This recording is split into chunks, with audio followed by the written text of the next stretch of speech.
വ്യക്തമായി പറയുന്നു. അത് പ്രതിപക്ഷ നേതാവും അതിനോട് യോജിപ്പെന്നാണ് എന്റെ വിശ്വാസം. നമ്മുടെ രാഷ്ട്രീയ പ്രവർത്തനത്തിന്റെ അനുഭവത്തിൽ ഇതൊരു വേറിട്ട അധ്യായമായിട്ടാണ് നിൽക്കുന്നത്. കേവലം ഒരു ജാഥയല്ല നമ്മുടെ ജാഥ. ആ ജാഥ തുടങ്ങി ഇന്നലെ വരെയും ഈ നാട്ടിലുള്ള ജനങ്ങളുടെ മനസ്സിനെ ഓരോ ദിവസവും തൊട്ടറിഞ്ഞു പോകാൻ സാധിക്കുന്ന ഒരു ജാഥ എന്ന നിലക്കുള്ള പ്രത്യേകത നമ്മുടെ ഈ സമരത്തിനുണ്ട്. എത്ര ആളുകളാണ് ഒരു ദിവസം വന്ന് കാണുന്നത്? ഇപ്പൊ രാവിലെ താഴെ ഓഡിറ്റോറിയത്തിൽ നിറഞ്ഞു നിൽക്കുന്ന ആളുകളാണ്. അവരുടെയൊക്കെ ഒരുപാട് പ്രശ്നങ്ങളുണ്ട്. കേൾക്കാൻ ഒരാളില്ല. ഒരു ഉത്തരവാദിത്തപ്പെട്ട ഒരു അതോറിറ്റിയും അവരുടെ മനസ്സറിയാൻ ശ്രമിച്ച ഒരു സന്ദർഭം കേരളത്തിലില്ല. ആദ്യമായിട്ടാണ് കേരള പ്രദേശ് കോൺഗ്രസ് കമ്മിറ്റിയുടെ നേതാക്കൾ എന്ന നിലക്ക് ഞാനും ശ്രീ സതീശനും നേരിട്ട് മണിക്കൂറുകളോളം ഇരുന്ന് അവരുടെ പ്രശ്നങ്ങളും പ്രയാസങ്ങളും കേട്ട് അവരെ ആശ്വസിപ്പിച്ച് തിരിച്ചയക്കുന്ന ഒരുപക്ഷെ ആദ്യത്തെ പൊതുസമ്പർക്ക പരിപാടിയായിരിക്കും ഈ പരിപാടി എന്നാണ് എനിക്ക് തോന്നുന്നത്. അതുകൊണ്ട് നമ്മൾ സംതൃപ്തരാണ്. കേരള പ്രദേശ് കോൺഗ്രസ് കമ്മിറ്റി ഒരുപാട് പരിപാടികൾ നടത്തിയിട്ടുണ്ട്, എത്രയോ പരിപാടികൾ. പക്ഷെ ആ പരിപാടികളിൽ നിന്നെല്ലാം വ്യത്യസ്തമായി നേതൃത്വത്തിന് ഇത്രയും ഒരു സാറ്റിസ്ഫാക്ഷൻ കിട്ടിയ പരിപാടി അപൂർവതയിൽ അപൂർവമാണ്. അതുകൊണ്ട് ആ പരിപാടികൾ എനിക്ക് മാധ്യമങ്ങളുടെ എല്ലാ പിന്തുണയും കിട്ടിയിട്ടുണ്ട്. നിങ്ങളോട് ഞാനത് അകം നിറഞ്ഞ നന്ദി പ്രകാശിപ്പിക്കാൻ ഈ സന്ദർഭം ഞാൻ വിനിയോഗിക്കുകയാണ്. മറ്റ് രാഷ്ട്രീയ കാര്യങ്ങളിലൊക്കെ ഈ പത്രസമ്മേളനത്തിൽ പ്രതിപക്ഷ നേതാവ് പറയും. ഞാനൊരു ബ്രീഫായ ഒരു നോട്ട് മാത്രം നിങ്ങളുടെ മുമ്പിൽ സമർപ്പിക്കുകയാണ്. സമരാഗ്നി പര്യടനം നടത്തുന്ന 13ാമത്തെ ജില്ലയാണ് കൊല്ലം. കാസർഗോഡ് നിന്ന് യാത്ര തുടങ്ങിയിട്ട് ഇന്ന് 19 ദിവസമായി. തുടങ്ങിയിട്ട് 19 ദിവസമായി. നമ്മൾ കടന്നു പോകുന്നത് 14ാമത്തെ ജില്ലയാണെങ്കിൽ പോലും നമ്മൾ തുടങ്ങിയിട്ട് 19 ദിവസം കടന്നു വരുന്നതാണ് ഈ സമരത്തിന്റെ മറ്റൊരു പ്രത്യേകത. മാസപ്പടിയിൽ യഥാർത്ഥ പ്രതി മുഖ്യമന്ത്രിയാണെന്നും 100 കോടിയോളം രൂപ കൈപ്പറ്റിയെന്നുമുള്ള മാത്യു കുഴൽനാടൻ MLAയുടെ വെളിപ്പെടുത്തൽ അതീവ ഗുരുതരമാണ്. ഇതുവരെ ഉണ്ടായിരിക്കുന്ന രാഷ്ട്രീയ ആരോപണങ്ങളിൽ നിന്ന് വളരെ വ്യത്യസ്തവും വ്യതിരിക്തവുമാണ് മാത്യു കുഴൽനാടന്റെ ഈ ആരോപണം. ഒരു മുഖ്യമന്ത്രിക്കെതിരെ ആരോപണമാണെന്ന് നോക്കണം. ഈ സംസ്ഥാനം ഭരിക്കുന്ന ഒരു മുഖ്യമന്ത്രിക്കെതിരെ ഇത്ര മക്കളോട് അദ്ദേഹത്തോടെ തെളിവുകൾ വെച്ചുകൊണ്ട് ആരോപണങ്ങൾ ഉന്നയിക്കുന്നത് അപൂർവമാണ്. അത് മാത്യു കുഴൽനാടന്റെ ഈ ആരോപണം ഗൗരവകരമാണ് എന്ന് പറയാതിരിക്കാൻ നിർവാഹമില്ല. ഇത് ഗുരുതരമായ ഇതിന്റെ ഗൗരവം മനസ്സിലാക്കിക്കൊണ്ട് തന്നെ ഇതിന്റെ അന്വേഷണത്തിന് ഈ സർക്കാർ തയ്യാറാകണം എന്നാണ് എനിക്ക് ആമുഖമായി ആ വിഷയത്തെക്കുറിച്ച് പറയാനുള്ളത്. ലാവലിൻ അഴിമതി തുകയായ 266 കോടി രൂപയുടെ ഏതാണ്ട് അടുത്തു വരുന്ന കേരളം കണ്ട ഏറ്റവും വലിയ രണ്ടാമത്തെ അഴിമതിയായി ഇത് മാറുകയാണ്. കേരളത്തിലെ ഏറ്റവും പ്രമാദമായ 2 അഴിമതികളിലും പിണറായി വിജയൻ എന്ന വ്യക്തിയുടെ പേര് ഉയർന്നു വന്നിരിക്കുന്നു എന്നത് അതിലേറെ പ്രാധാന്യമുള്ള കാര്യമാണ്. കേരളത്തിന്റെ മുഖ്യമന്ത്രിയാണ്. സാധാരണ രാഷ്ട്രീയ പ്രവർത്തകന്മാർക്ക് നേരെ ഉന്നയിക്കുന്ന രീതിയിലുള്ള അഴിമതി ആരോപണം ഒരിക്കലും ഒരു മുഖ്യമന്ത്രിക്കെതിരെ ഉന്നയിക്കില്ല. മുഖ്യമന്ത്രിക്കെതിരെ ആരോപണം ഉന്നയിക്കുന്നുവെങ്കിൽ ബോധമുള്ള ഏത് രാഷ്ട്രീയക്കാരനും അതിന് പക്ക എവിഡൻസ് കയ്യിൽ വെക്കാതെ അങ്ങനെ ഒരു ആരോപണം ഉന്നയിക്കില്ല. കുഴൽനാടന്റെ കയ്യിൽ അതിന്റെ പക്ക ഡോക്യുമെന്റ്സ് ഉണ്ട് എന്ന് വ്യക്തിപരമായി ഞാനും അദ്ദേഹം സംസാരിച്ചപ്പോ എന്നോട് പറയുകയും ചെയ്തിട്ടുണ്ട്. കേരളത്തിന്റെ കരിമണൽ വിറ്റ് പണമാക്കി കൈതോലപ്പായി കൊണ്ടുപോവുകയും 63 ഏക്കർ ഭൂമി കരിമണൽ കമ്പനിക്ക് ക്രമപ്പെടുത്തി കൊടുക്കാൻ വഴിവിട്ട് പ്രവർത്തിക്കുകയും ചെയ്ത മുഖ്യമന്ത്രിയുടെ ഭരണത്തിൽ തുടരാൻ മുഖ്യമന്ത്രിക്ക് ഈ ഭരണത്തിൽ തുടരാൻ ധാർമ്മികമായ അധികാരമില്ല, അവകാശമില്ല. ഒരു മുഖ്യമന്ത്രി പദവിയിൽ ഇരുന്നിട്ടാണ് ഈ പറയുന്ന അഴിമതി നടത്തുന്നത് എന്ന് പറയുമ്പോൾ ഒരു കാരണവശാലും അദ്ദേഹത്തിന് ഈ കൊച്ചു കേരളം പോലുള്ള വിദ്യാസമ്പന്നമായ കേരളത്തിൽ ഈ അഴിമതികരമായ ഒരു മുഖ്യമന്ത്രിയായി അദ്ദേഹത്തിന് തുടരാൻ അവകാശമില്ല. ആത്മാഭിമാനമുണ്ടെങ്കിൽ ഒന്നുകിൽ അത് അന്വേഷണത്തിന് വിധേയമാക്കുക, അതല്ലെങ്കിൽ രാജിവെച്ച് പുറത്തു പോവുക എന്നതാണ് മുഖ്യമന്ത്രിയോട് എനിക്ക് പറയാനുള്ളത്. പിണറായി വിജയന്റെ കോടതിയുടെ നിരീക്ഷണത്തിന് CBI അന്വേഷണമാണ് വേണ്ടത്. ഇക്കാര്യം ആവശ്യപ്പെട്ട് കോൺഗ്രസ് നിയമ നടപടികൾ സ്വീകരിക്കും. ഞങ്ങളെ മുഖ്യമന്ത്രി സ്വയം പ്രഖ്യാപിക്കുന്നില്ലെങ്കിൽ നിയമ നടപടിയുമായി കോൺഗ്രസ് KPCC മുന്നോട്ട് പോകും. മാത്യു കുഴൽനാടന്റെ എല്ലാ പിന്തുണയും ഈ കേസിന് KPCC ഉണ്ടാകും എന്നാണ് എന്റെ വിശ്വാസം. SFIOയുടെ അന്വേഷണത്തിന് ഇത്രയും വലിയ അഴിമതിയുടെ അടിവേരുകൾ കണ്ടെത്താനാകില്ല. 8 മാസത്തെ കാലാവധി നൽകിയതിലൂടെ അന്വേഷണം അനന്തമായി നീട്ടാനാണ് പദ്ധതി. CPM BJP അന്തർധാര സജീവമായി നിൽക്കുന്ന സാഹചര്യത്തിലെ നീതി കിട്ടണമെങ്കിൽ ശക്തമായ അന്വേഷണം തന്നെ ഉണ്ടാകണം. ഒരു വക അന്വേഷണ ഏജൻസി ഒന്നും മുഖ്യമന്ത്രിക്കെതിരെ ഒരു നടപടി എടുക്കില്ല. കാരണം ഈ ആരോപണം ബന്ധപ്പെട്ട് കിടക്കുന്നത് BJPയുമായിട്ടാണ്. അതുപോലെ തന്നെ സ്വാഭാവികമായും അന്വേഷണത്തിന് വരുന്ന ഉദ്യോഗത്തിൽ കാളിയും വേദിയും നോക്കുമ്പോൾ ഒരു ഭാഗത്ത് ഇടതുപക്ഷമാണ്, മറുഭാഗത്ത് ഭരണകൂടമാണ്, BJPയാണ്. എന്തൊരു തീരുമാനമെടുക്കുമെന്ന് ആശങ്കയും സംശയവും അവരെ മനസ്സിലുണ്ടാകുക സ്വാഭാവികമാണ്. 2019 ആദായനികുതി വകുപ്പിന്റെ റെയ്ഡിൽ മാസപ്പടിയെക്കുറിച്ചും 135 കോടിയുടെ കൈമാറ്റത്തെക്കുറിച്ചും വ്യക്തമായ തെളിവ് കിട്ടിയതാണ്. ഇതിന് 95 കോടിയും PBക്ക് കൈമാറിയെന്നാണ് പിണറായി വിജയൻ പാർട്ടി പറഞ്ഞത്, പുറത്തു പറഞ്ഞത്. PB കൊടുക്കുകയോ ആ PB പിണറായി വിജയനല്ലാതെ മറ്റാരുമല്ല എന്നത് ഒരു യാഥാർത്ഥ്യമാണ്. ഒരു PBക്കും അവിടെ പണം കിട്ടിയതായി PBയുടെ മറ്റൊരാളും അത് എൻഡോസ് ചെയ്തിട്ടില്ല ഇതുവരെ. അതുപോലെ തന്നെ വിജയനല്ലാതെ മറ്റാരുമല്ലെന്ന് കുഴൽനാടിന്റെ വെളിപ്പെടുത്തൽ വളരെ വ്യക്തമാണ്. PB എന്ന് പറഞ്ഞാൽ അത് പിണറായി വിജയനാണ്. പിണറായി വിജയനാണ് ആ പണം കൊണ്ടുപോയത്. PBക്ക് ആ പണം കിട്ടിയെന്ന് ഞങ്ങൾ ആരും കരുതുന്നില്ല. അതുകൊണ്ട് തന്നെ അന്വേഷണം നടത്തേണ്ടതിന്റെ ആവശ്യകത കൂടുകയാണ് എന്ന് ഞാനിവിടെ ഓർമ്മിപ്പിക്കുകയാണ്. തിരഞ്ഞെടുപ്പ് അടുത്തതോടെ സയാമി സിനറ്റകളെ പോലെ സംസാരിക്കുന്ന 2 നേതാക്കളെ കേരളം കണ്ട് അത്ഭുതം കൂറുകയാണ്.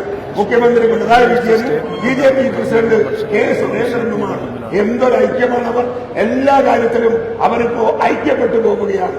കോൺഗ്രസിന് വോട്ട് ചെയ്താൽ അത് BJPക്ക് ചെയ്യുന്നതിന് തുല്യമാണെന്നാണ് പിണറായി വിജയൻ പറയുന്നത്. കേരളത്തിൽ LDFനെ എതിർക്കാനാണ് കേരളത്തില് LDFനെ എതിർക്കാൻ BJP മാത്രമേ ഉണ്ടാകുകയുള്ളൂവെന്ന് സുരേന്ദ്രനും പറയുന്നു. കോൺഗ്രസിനെ നശിപ്പിക്കണമെന്നും തകർക്കണമെന്നുമാണ് ഇരുകൂട്ടരും ആഗ്രഹിക്കുന്നത്. 2021 നിയമസഭാ തെരഞ്ഞെടുപ്പ് മുതൽ പ്രവർത്തിച്ചു വരുന്ന ഈ കൂട്ടുകെട്ട് 2024 ലോക്സഭാ തെരഞ്ഞെടുപ്പോടെ കൂടുതൽ സുദൃഢമായിട്ടുണ്ട്. തൃശൂരിലാണ് ഈ കൂട്ടുകെട്ട് ഏറ്റവും കാര്യക്ഷമമായി ഇപ്പോൾ പ്രവർത്തിച്ചു വരുന്നത് എന്ന് നിങ്ങൾക്കുമറിയാം, എനിക്കുമറിയാം. അതുകൊണ്ട് കോൺഗ്രസിനെ ക്ഷയിപ്പിക്കുക എന്ന ഏക ലക്ഷ്യത്തോടെ പ്രവർത്തിക്കുന്ന CPM BJPയുടെ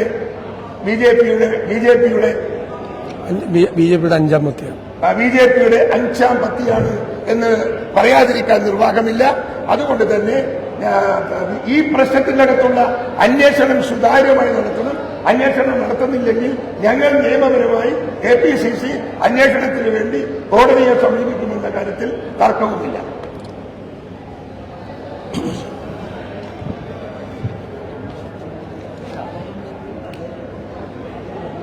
നമ്മുടെ സംസ്ഥാനത്ത് ബഹുമാന്യനായ KPCC പ്രസിഡന്റ് ഇവിടെ സൂചിപ്പിച്ചതുപോലെ BJPയും CPMും തമ്മിൽ കോൺഗ്രസ് വിരുദ്ധത എന്ന ആശയം മുമ്പിൽ ഉയർത്തിക്കൊണ്ട് സന്ധി ചെയ്യുകയാണ്. കേന്ദ്ര ഏജൻസികൾ എടുത്ത കേസുകൾ, ആ കേസുകളിൽ ഉണ്ടാകുന്ന ഒത്തുതീർപ്പുകൾ, സംസ്ഥാന സർക്കാർ എടുത്ത കേസുകൾ, അതിലുണ്ടാകുന്ന ഒത്തുതീർപ്പുകൾ, ഈ ഒത്തുതീർപ്പ് രാഷ്ട്രീയത്തിലൂടെയാണ് BJPയും CPMും നമ്മുടെ സംസ്ഥാനത്ത് വലിയ അന്തർധാരയിലേക്ക് പോകുന്നത്.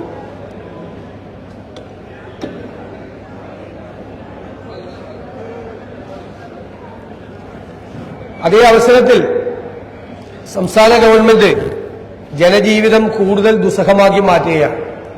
ഇവിടെ പ്രസിഡന്റ് സൂചിപ്പിച്ചതുപോലെ ഞങ്ങൾ എല്ലാ ജില്ലകളിലും, വയനാട് ഒഴിച്ച്, വയനാട് അന്ന് ഹർത്താലായിരുന്നു ഞങ്ങൾ ഉദ്ദേശിച്ച ദിവസം, ബാക്കിയുള്ള എല്ലാ ജില്ലകളിലും തിരുവനന്തപുരം ഒഴിച്ചുള്ള 12 ജില്ലകളിൽ ജനകീയ ചർച്ചാ സദസ്സ് നടത്തി. കേരളത്തിൽ ഇരു സർക്കാരുകളുടെയും ഭരണം കൊണ്ട് ഇരകളായി മാറിയ സാധാരണക്കാരന്റെ സങ്കടങ്ങളും അവന്റെ വിഷമങ്ങളുമാണ് ഈ പരിപാടിയിലെല്ലാം പരിഹരിച്ചത്. മുഖ്യമന്ത്രി നടത്തുന്ന മുഖാമുഖത്തിൽ മുൻകൂട്ടി തയ്യാറാക്കിയ ചോദ്യങ്ങളാണ്.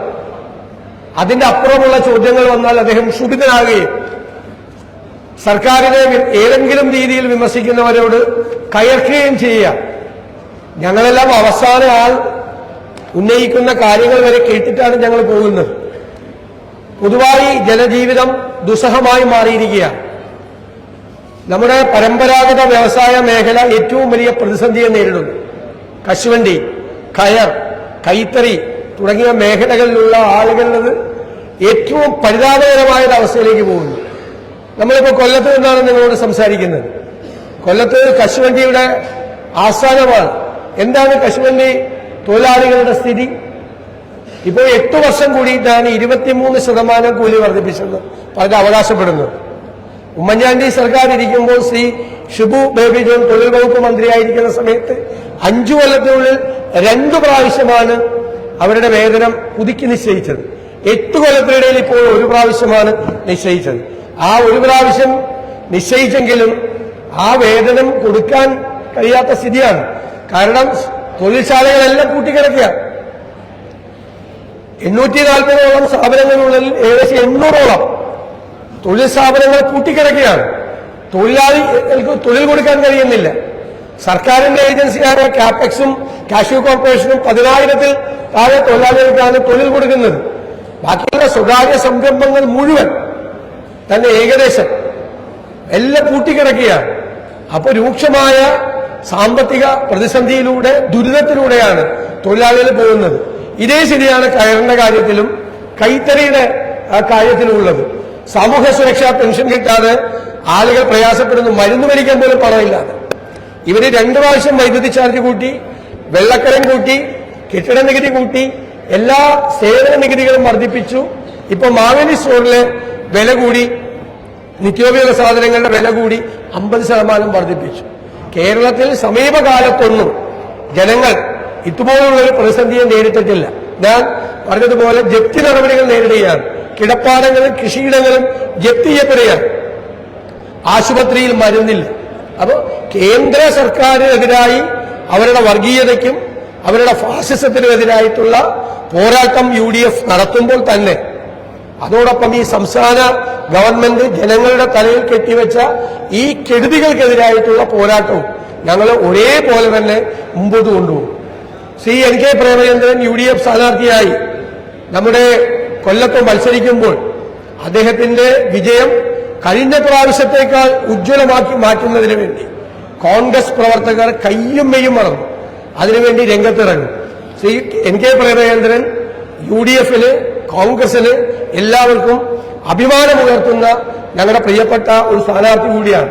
അദ്ദേഹത്തെ കഴിഞ്ഞ പ്രാവശ്യത്തേക്കാൾ കൂടുതൽ ഭൂരിപക്ഷത്തിൽ വിജയിപ്പിക്കുന്നതിനുള്ള ശ്രമങ്ങളാണ് UDF കോൺഗ്രസിന്റെ നേതൃത്വത്തിൽ ഇവിടെ ആവിഷ്കരിച്ചിരിക്കുന്നത്.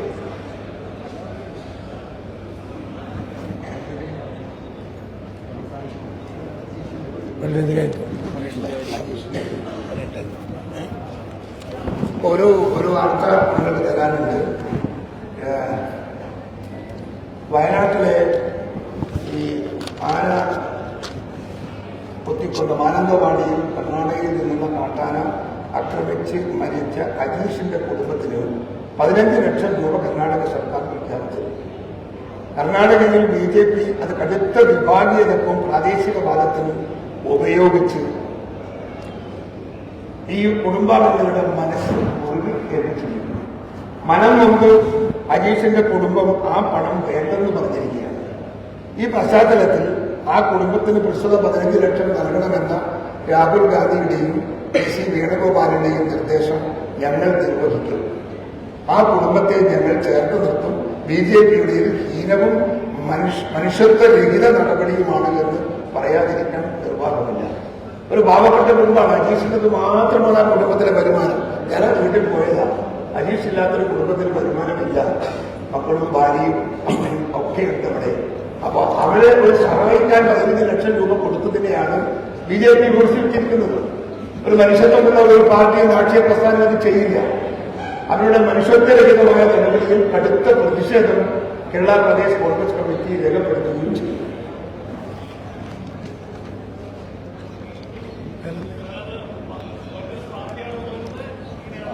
അതെ അതെ പാർട്ടി അതായത് അവിടുന്ന് രാഹുൽ ഗാന്ധിയുടെയും ശ്രീ കെ സി വേണുഗോപാലിലേക്ക് നിർദ്ദേശത്തെ തുടർന്നാണ് കർണാടക ഗവൺമെന്റ് 15 ലക്ഷം രൂപ പ്രഖ്യാപിച്ചത്.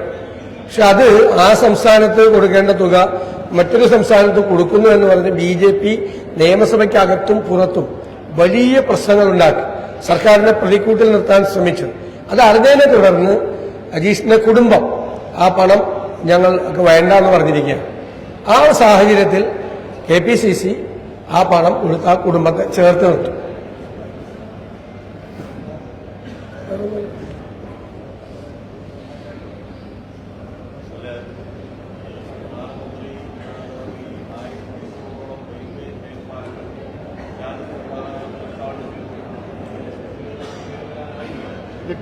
ആ പറഞ്ഞു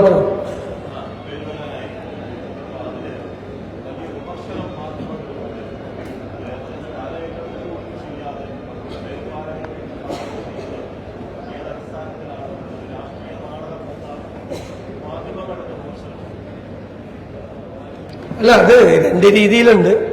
ഒന്ന്, തെരഞ്ഞെടുപ്പിന്റെ തൊട്ട് മുമ്പ് അങ്ങനെ ചെയ്യുന്നു എന്നുള്ളൊരിതുണ്ട്. രണ്ടാമത്തത് ഈ നിർമ്മാണ ഉദ്ഘാടനങ്ങൾ നടക്കുകയാണ്. നമ്മുടെ സംസ്ഥാനത്ത് ഇപ്പോൾ പല സ്ഥലത്തും ചെന്ന് കഴിഞ്ഞാൽ പല പാലങ്ങളും നിങ്ങൾ കണ്ടിട്ടില്ലേ, പാലം പണി പൂർത്തിയാക്കി, അപ്രോച്ച് റോഡില്ല. അപ്പൊ ഞങ്ങൾ ചെന്നപ്പോൾ കുമരകത്ത് ഏറ്റവും വലിയ ടൂറിസം കേന്ദ്രത്തിൽ 2 പാലങ്ങൾ സംസ്ഥാനത്തെ പണിതത് അങ്ങനെ തന്നെ നിൽക്കുകയാണ്. കാരണം എന്താ, സ്ഥലം എടുത്തിട്ടില്ല.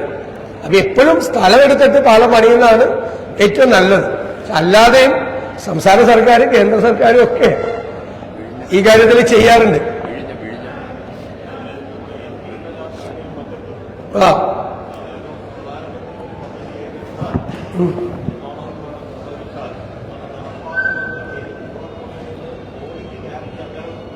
അല്ല, അങ്ങനെയല്ലേ വേണ്ടത്. ഞാനൊരു കാര്യം പറഞ്ഞുതരാം. ഇപ്പോ G. സുധാകരൻ പൊതുമരാമത്ത് മന്ത്രിയായിരുന്നപ്പോ വന്നൊരു പാലത്തിന് തറക്കല്ലിട്ടു. ഞാനപ്പോ പ്രതിപക്ഷത്തെ MLA ആണ്. ഞാൻ പറഞ്ഞു, അദ്ദേഹം ഇക്കാര്യത്തിൽ കൂടുതൽ ശ്രദ്ധയോടുകൂടി കൂടുതൽ നിന്ന് സമയബന്ധിതമായി ഈ പാലം പണി പൂർത്തിയാക്കി അദ്ദേഹം തന്നെ ഈ പാലത്തിന്റെ ഉദ്ഘാടനം നിർവഹിക്കണമെന്നാണ് എന്റെ ആഗ്രഹം. അത് ഈ ജനപ്രതിനിധികൾ പറയണത് എന്തിനാണ്? അത് അവരെ ഒന്നും കൂടി ഉത്തരവാദിത്വ ബോധമുള്ളവരാക്കി അവരെ കൊണ്ട് ആ നിർമ്മാണ പ്രവർത്തനം പൂർത്തിയാക്കി ചെയ്യാന്നുള്ള. ഇപ്പൊ ഞാൻ പ്രതിപക്ഷത്തിരുന്ന് മന്ത്രിമാരെ വിമർശിക്കുകയും മുഖ്യമന്ത്രിയൊക്കെ വിമർശിക്കുന്ന ആളാണ്. എന്റെ നിയോജകമണ്ഡലത്തിൽ വന്ന് ഈ സംസ്ഥാനത്ത് സർക്കാർ ആവിഷ്കരിച്ചിരിക്കുന്ന വികസന പരിപാടികൾ മന്ത്രിമാർ ഉദ്ഘാടനം ചെയ്യുമ്പോൾ ആ വർക്ക് ഞങ്ങൾക്ക് തന്നതിനും അവർക്ക് നന്ദിയും ഞങ്ങൾ പറയും. അപ്പൊ കഴിഞ്ഞ ദിവസം എന്റെ ട്രഷറി കെട്ടിടം ഇടിഞ്ഞു വീണു. അപ്പൊ പകരം PWDയുടെ TBയിൽ അത് മാറ്റി സ്ഥാപിക്കണം താൽക്കാലികമായി. പെൻഷൻകാർ കുറെ പോകേണ്ടി വരും. ഞാൻ പൊതുമരാമത്ത് മന്ത്രിയോട് അഭ്യർത്ഥിച്ചു. അപ്പൊ പൊതുമരാമത്ത് മന്ത്രിയുടെ അനുവാദം തന്നു. ഞാൻ വാർത്ത കൊടുത്തപ്പോ 2 സെന്റൻസ് പൊതുമരാമത്ത് മന്ത്രിക്ക് പ്രത്യേകമായ നന്ദി പ്രകാശിപ്പിച്ചുകൊണ്ടാണ് എന്റെ വാർത്താക്കുറിപ്പ് കൊടുത്തത്. എന്താ കാര്യം എന്നറിയാം, അതൊക്കെ ഒരു സാമാന്യമായ മര്യാദകളാണ്. അതിന്റെ തലേദിവസം പൊതുമരാമത്ത് മന്ത്രി പൊതുവേദിയിൽ വെച്ച് എന്നെ അധിക്ഷേപിച്ച് സംസാരിച്ചാണ് രാഷ്ട്രീയമായി. അത് രാഷ്ട്രീയം. നാടിന്റെ വികസന പ്രവർത്തനങ്ങളും മറ്റു കാര്യങ്ങളും വരുമ്പോൾ 2 സർക്കാരുകളായിട്ട് സഹകരിക്കുക എന്നുള്ളതാണ് UDFന്റെ നയം. ഞങ്ങൾ വികസനത്തിനെതിരല്ല.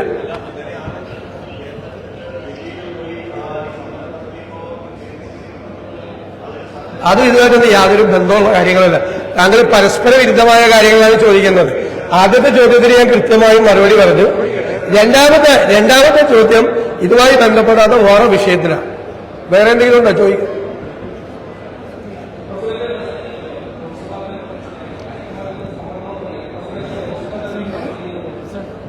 പ്രസിഡന്റല്ലോ അല്ല, പറയാം, ഞങ്ങള് സ്ഥാനാർത്ഥി നിർണയത്തിലേക്ക് കടന്നിട്ടില്ല.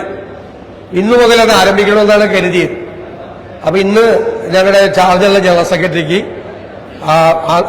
തെലങ്കാനയിൽ ഒരു പ്രധാനപ്പെട്ട പരിപാടികളുണ്ട്, വരാൻ പറ്റിയില്ല. നാളെ മുതൽ കോൺഗ്രസിന്റെ സ്ഥാനാർത്ഥി നിർണയ ചർച്ചകളിലേക്ക് ഞങ്ങൾ കടക്കുകയാണ്. വളരെ പെട്ടെന്ന് തന്നെ ഞങ്ങളത് പൂർത്തിയാക്കും. അപ്പൊ സ്ഥാനാർത്ഥി നിർണയ ചർച്ച അന്തിമമായി പൂർത്തിയാക്കിയത് പ്രഖ്യാപിക്കേണ്ടത് സെൻട്രൽ ഇലക്ഷൻ കമ്മിറ്റിയാണ്. അപ്പൊ അതിനു മുമ്പ് ആര് മത്സരിക്കും ആര് മത്സരിക്കില്ല എന്നൊന്നും ഞങ്ങൾ പറയുന്നില്ല, പ്രസിഡന്റും പറയില്ല. അല്ലെ രാഹുൽ ഗാന്ധി മത്സരിക്കണം എന്ന് ഞങ്ങൾ ആവശ്യപ്പെടുന്നു. നേരത്തെ തന്നെ, വളരെ നേരത്തെ തന്നെ നിർബന്ധമായി മത്സരിക്കണം എന്നാണ് കേരളത്തിലെ പ്രദേശ് കോൺഗ്രസ് കമ്മിറ്റിയുടെയും കേരളത്തിലെ UDFന്റെയും ആഗ്രഹം. രാഹുൽ ഗാന്ധി കേരളത്തിൽ വയനാട്ടിൽ മത്സരിക്കണമെന്നാണ് ഞങ്ങളുടെ ആഗ്രഹം. അത് UDFും പ്രകടിപ്പിച്ചിട്ടുണ്ട്, KPCCയും അറിയിച്ചിട്ടുണ്ട്. അല്ല, അതെല്ലാം ഞങ്ങളുടെ ചർച്ച പൂർത്തിയായി. അപ്പൊ അവർക്ക് പാണക്കാട് സാദിഖ് അലി ശിഹാബ് തങ്ങൾ വിദേശത്താണ്. അദ്ദേഹം ഇന്ന് വരും. ഇന്ന് വന്ന് അവരത് ചർച്ച ചെയ്ത് അദ്ദേഹത്തെ അറിയിച്ച് അത് ഡിക്ലെയർ ചെയ്യും.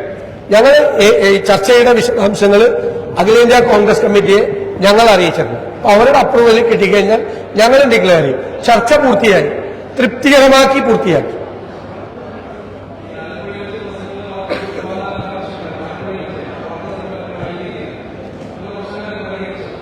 ആലപ്പുഴയിൽ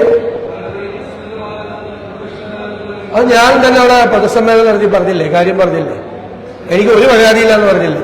അത് സാധാരണയായി സംഭവിക്കുന്ന ആളാണ്.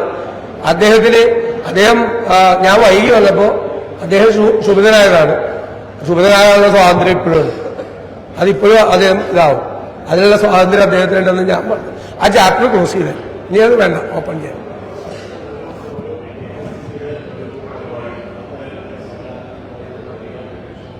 നിങ്ങൾ പറയുന്നത് കേൾക്കുന്നില്ല.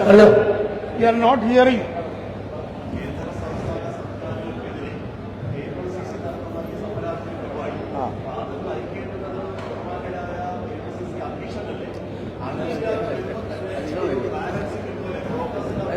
അതെ, ഞാൻ പറയാം. അല്ല, ദേശാഭിമാനി പത്രമോ കൈരളിയോ AKG സെന്ററിലോ അല്ലല്ലോ തീരുമാനിക്കേണ്ടത്. അത് KPCC നേതൃത്വം തീരുമാനിക്കേണ്ടത്. ഞങ്ങൾ തീരുമാനിച്ച് ഞങ്ങൾ നടപ്പാക്കിയത്. അത് LDFന്റെ ജാഥ നടത്തുമ്പോ, CPMന്റെ ജാഥ നടത്തുമ്പോ കൈരളിയുടെ ഓഫീസിൽ നിന്ന് തീരുമാനിച്ചാൽ മതി.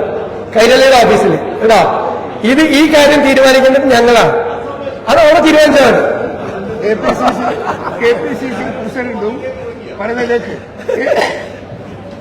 KPCC പ്രസിഡന്റും പ്രതിപക്ഷ നേതാവും സംയുക്തമായി ജാഥ നടത്തുന്നതിൽ ഒരു അപാകതയില്ലെന്ന് മാത്രമല്ല, അതൊരു മഹത്തായ കാര്യമായി പാർട്ടി പ്രവർത്തകർ കാണും. ഇതിനു മുമ്പ് നടത്തിയിട്ടുണ്ട്. എത്രയോ എന്തായാലും അതിലൊരു വിഷമം ഉണ്ടായാലേ ഞങ്ങൾക്ക് മനസ്സിലായി. ഞങ്ങൾക്ക് പേടിയായില്ല. ശരി.